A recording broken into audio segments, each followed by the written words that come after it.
Assalamualaikum warahmatullahi wabarakatuh. Yang kami hormati pimpinan KPK Bapak Nurul Gufron dan teman-teman media sekalian. Pada hari ini kami akan menyampaikan update penanganan perkara dugaan tindak pidana korupsi terkait dengan pengadaan alat pelindung diri atau APD di Kementerian Kesehatan dengan sumber dana dari dana siap pakai pada BNPB tahun 2020. Dalam perkara ini, sebelumnya KPK telah mengumumkan pihak-pihak yang menjadi tersangka dan 2 diantaranya telah dilakukan penahanan. Dan pada kesempatan kali ini terkait dengan penahanan dan juga konstruksi perkaranya akan disampaikan oleh Bapak Nurul Gufron. Bismillahirrahmanirrahim. Assalamualaikum warahmatullahi wabarakatuh. Selamat sore, salam sejahtera untuk kita semua. Om Swastiastu, Namo Buddhaya, salam kebajikan. KPK akan menyampaikan konferensi pers berkaitan dengan penahanan tersangka dugaan tidak pidana korupsi dalam pengadaan alat pelindung diri atau APD di Kementerian Kesehatan dengan sumber dana siap pakai atau DSP dari Badan Nasional Penanggulangan Bencana atau BNPB tahun 2020. Pada hari ini, Jakarta, tanggal 1 November 2024, hari Jumat ini, KPK menyampaikan perkembangan penyidikan dugaan tindak pidana korupsi berkaitan pengadaan alat pelindung diri atau APD di Kementerian Kesehatan dengan sumber dana siap pakai Badan Nasional Penanggulangan Bencana tahun 2020. Berdasarkan proses yang telah dilakukan mulai dari penyidikan ini, berdasarkan kecukupan alat bukti, KPK telah menetapkan 3 orang sebagai tersangka, yaitu Saudara BS selaku pejabat pembuat komitmen pada Pusat Krisis Kesehatan Kementerian Kesehatan RI. Kedua, Saudara SW selaku Direktur Utama PT Energi Kita Indonesia. Dan 3, Saudara AT selaku Direktur Utama PT Permana Putra Mandiri. Selanjutnya KPK akan melakukan penahanan terhadap Saudara AT untuk 20 hari pertama terhitung sejak hari ini, tanggal 1 November sampai tanggal 20 November. Penahanan dilakukan di Rutan Cabang Kelas 1 Jakarta Timur, Cabang Rumah Tahanan KPK Gedung ACLC atau Gedung C1. Sebelumnya, KPK juga telah melakukan penahanan terhadap 2 tersangka lainnya, yaitu Saudara BS dan Saudara SW, terhitung sejak tanggal 3 Oktober 2024 dan telah diperpanjang per tanggal 17 Oktober 2024. Dalam konstruksi perkara, dapat kami sampaikan bahwa pada sekitar Maret 2020, Saudara SDK selaku Dirut PT YS selaku perusahaan yang mewakili para produsen APD alat pelindung diri menunjuk PT PPM, yaitu PT Permana Putra Mandiri sebagai distributor resmi APD selama 2 tahun. PT GAI selaku produsen APD juga menunjuk PT PPM sebagai distributor resmi APD selama 2 tahun. Pada tanggal 20 Maret 2020, Kementerian Kesehatan melalui Pusat Krisis Rp500 per set persatuan. Kemudian pada 21 Maret 2020, TNI atas perintah Kepala BNPB pada saat itu mengambil APD dari produsen APD milik PT PPM di kawasan Berikat dan langsung mendistribusikan ke 10 provinsi dengan tidak dilengkapi dokumen, bukti pendukung maupun surat pemesanan. Pada tanggal 22 Maret, Saudara SDK dan Saudara SW selaku Dirut PT EKI menandatangani kontrak kesepakatan sebagai authorized seller APD sebanyak 500.000 set dengan nilai tergantung nilai tukar dolar pada saat pemesanan. Pada tanggal 23 Maret 2020, PT PPM dan PT EKI menandatangani kontrak kerjasama distribusi APD dengan margin 18,5% diberikan kepada PT PPM. Pada 24 Maret 2020, dalam rapat Saudara HM selaku KPA BNPB melakukan negosiasi harga APD dengan SW agar diturunkan dari harga $60 Amerika menjadi $50 Amerika. Penawaran tersebut tidak mengacu pada harga APD merek yang sama yang dibeli oleh Kemenkes sebelumnya, yaitu sebesar Rp370.000.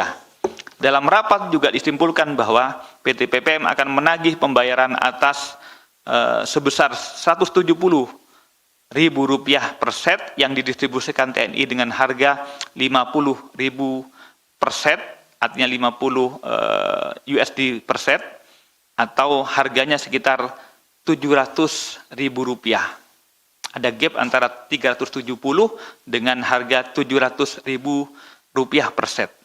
Pada tanggal 25 Maret 2020, PT EKI dan PT YJ melakukan pemesanan 500.000 set APD dengan menyerahkan giro sebesar 113 miliar bertanggal 30 Maret 2020.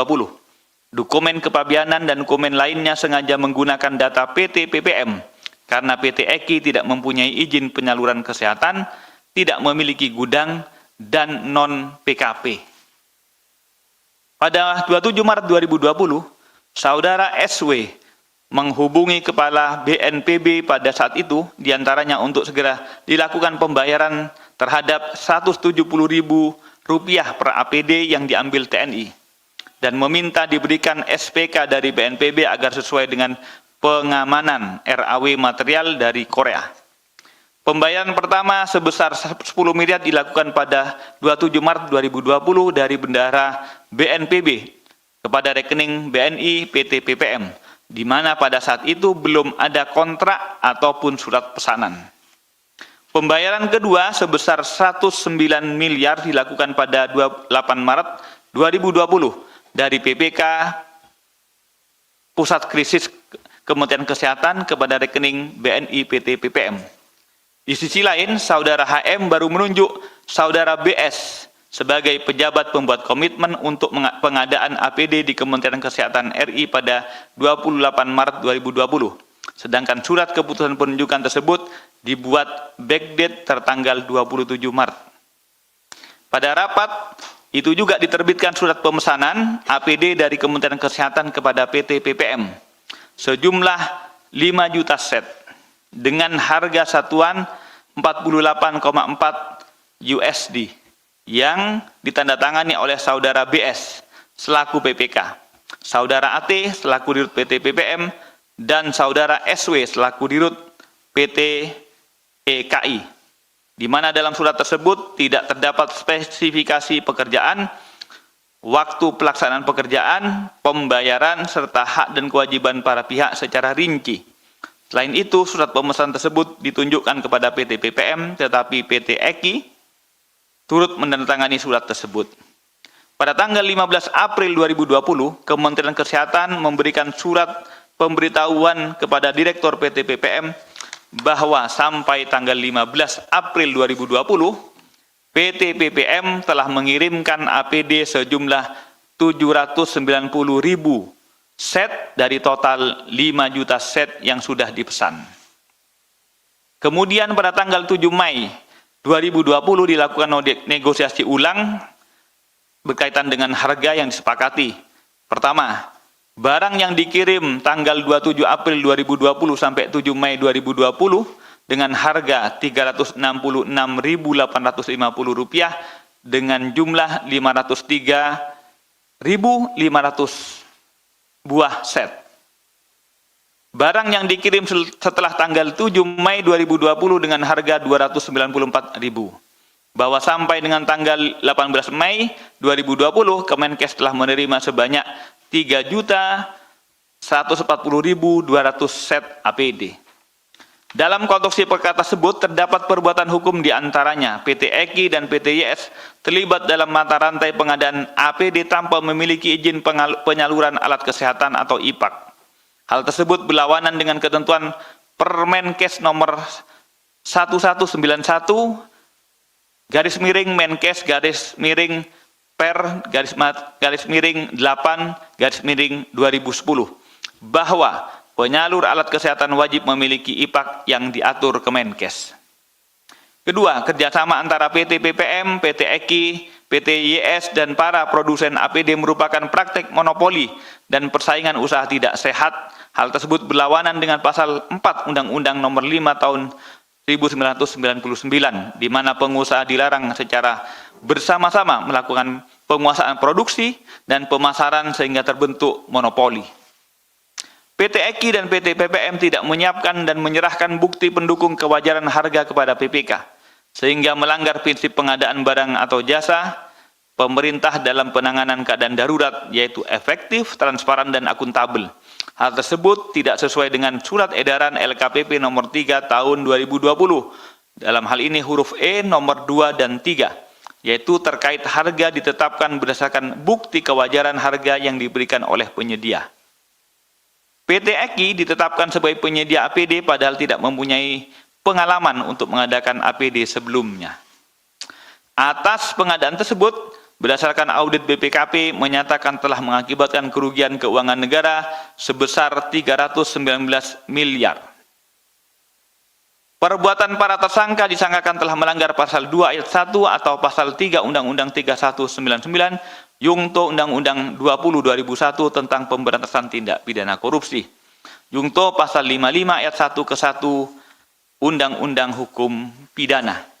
Demikian yang dapat kami sampaikan dalam hal konversi pers atas dugaan tindak pidana korupsi dalam pengadaan pelindung diri APD di Kemenkes tahun 2020. Kami kembalikan ke Mas Budi. Terima kasih Pak Gufron yang telah menyampaikan poin-poin dugaan tindak pidana korupsi pengadaan APD. Teman-teman, karena perkara ini sudah disampaikan juga pada sebelumnya, jadi kita akan beralih untuk tanya jawab. Kita akan beralih untuk tanya jawab terkait dengan isu kelembagaan. Namun sebelumnya kami persilakan untuk Saudara AT untuk kembali ke tempat.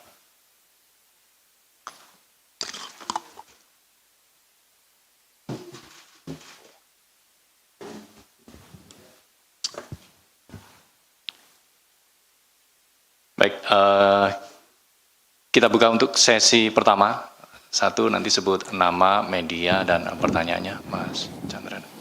Iya, mau nanya pertama soal LHKPN, Menteri, Wakil Menteri, dan Kepala Badan yang sudah dilantik sama Presiden Prabowo Subianto, itu apakah sudah ada pihak-pihak yang melaporkan ke KPK dan apa himbauan KPK untuk orang-orang itu agar segera melaporkan LHKPN tepat waktu. Yang kedua mau nanya soal, mumpung ada Pak Gufron, isu soal laporan gratifikasi anak Presiden Joko Widodo, Kaisang Pangarep. Nah, itu kelanjutannya gimana? Apakah benar KPK menyatakan bahwa Kaisang bukan penyelenggara negara yang tidak harus melapor? Ya, itu aja. Selanjutnya. Saya Guri dari Majalah Keadilan. Saya mau nanya ke APD dulu, boleh Pak ya? Terkait APD. Ya. Kita diskusi di luar kasus, Mas. Oke.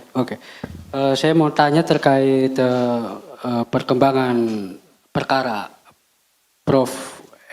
Edi Omar Hiraij. Apakah sudah dihentikan perkaranya, penyidikannya atau belum? Karena saya juga masih ingat betul bahwa KPK mengklaim bahwa substansi perkara dugaan korupsi Prof. Edi Hiraij ini tidak gugur meskipun status tersangkanya ini sudah dicabut gitu. Nah kemudian Coba diulang yang terakhir.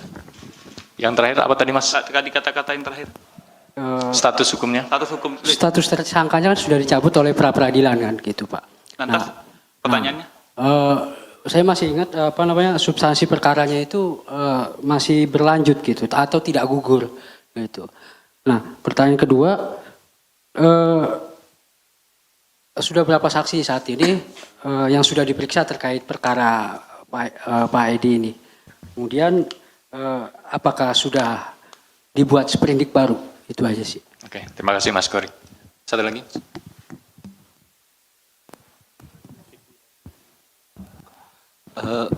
Saya Fikri dari Bloomberg Technos, Pak. Izin Pak ingin bertanya mengenai follow up dari diskusi yang kemarin dilakukan oleh pimpinan dan koalisi masyarakat sipil.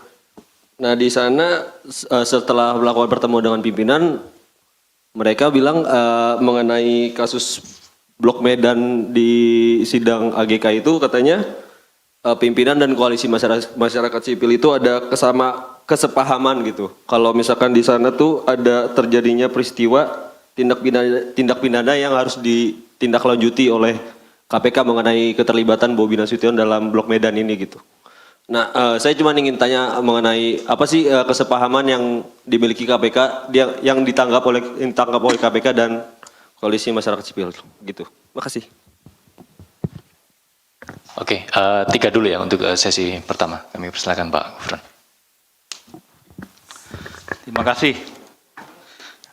Pertama berkaitan dengan LHKPN, jadi bahwa ada ketentuan pejabat baru itu harus menyampaikan LHKPN-nya maksimal 30 hari sejak dilantik. Jadi kalau dilantik pada tanggal 21 Oktober, memiliki kesempatan untuk menyampaikan pertama kalinya, itu kan untuk pejabat yang pertama kali ya, sebagai pejabat. Untuk melaporkan kepada KPK selama 30 hari. Jadi kalau tanggal 21 dilantik, maka sampai tanggal 21 November berkesempatan untuk melaporkan tentang status ataupun stat harta kekayaannya kepada KPK. Sementara untuk yang sudah ataupun sebelumnya sudah jadi pejabat, maka itu tidak perlu lagi. Itu sudah kita sampaikan kepada para pejabat yang dilantik baik sebagai menteri, juga sebagai wakil menteri ataupun jabatan-jabatan lainnya yang merupakan berkewajiban untuk melaporkan kepada KPK. Apakah KPK sudah menyampaikan? Jadi KPK statusnya sudah menyampaikan himbauan, pemberitahuan untuk memenuhi kewajiban tersebut. Seberapa yang sudah melaporkan, nanti kami akan update dulu ke Direktorat LHKPN ya. Kami belum mengupdate-nya. Ya, oke. Oh, batas waktunya 3 bulan katanya Mas Budi. Itu pertama ya. Kedua, berkaitan dengan pertanyaan apakah status laporan gratifikasi dari saudara Kaesang. Jadi saudara Kaesang sebagaimana telah diketahui menyampaikan laporan penerimaan yang merasa penerimaan tersebut apakah gratis atau tidak, yang bersangkutan telah menyampaikan kepada KPK dan Direktorat Gratifikasi sudah menyampaikan kepada pimpinan bahwa karena yang bersangkutan bukan merupakan penyelenggara negara, maka kemudian laporan tersebut, nota dinasnya dari Deputi Pencegahan dalam hal ini menyampaikan bahwa laporan tersebut tidak dapat diputuskan apakah gratifikasi atau tidak. Kasus seperti ini, KPK kalau nggak salah sebelumnya telah menerima juga ada 3 kali. Juga misalnya pernah Mas Boyamin menyampaikan ke KPK, tetapi karena Mas Boyamin itu bukan penyelenggara negara, maka kemudian tidak dapat oleh KPK ditetapkan statusnya sebagai gratis atau tidak. Juga pernah seorang dokter tersebut dokter dari swasta, menerima dari pasien. Tapi karena dokternya tersebut dokter swasta, maka kemudian juga oleh KPK diputuskan untuk tidak dapat ditetapkan sebagai gratifikasi atau tidak. Yang ketiga, pernah juga seorang guru.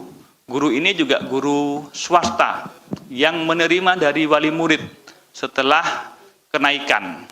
Maka kemudian KPK juga pernah memutuskan bahwa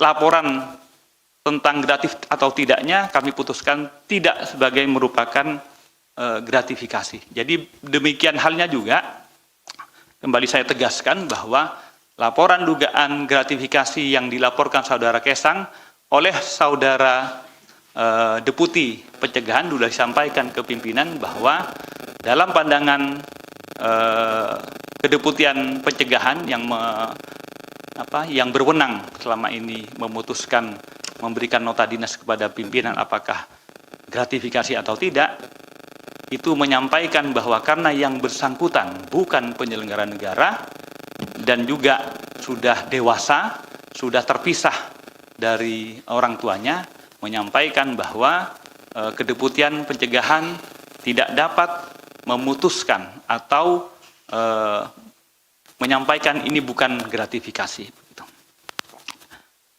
Ketiga, tentang Saudara Edi Herij. Sebagaimana juga diketahui bahwa putusan pra-peradilan telah memutus penetapan tersangka terhadap Saudara Edi Herij dinyatakan diterima pra-peradilannya, dan karenanya kemudian KPK telah secara hukum putusan itu menetapkan bahwa penetapan tersangka kepada Saudara Edi Herij menjadi tidak sah.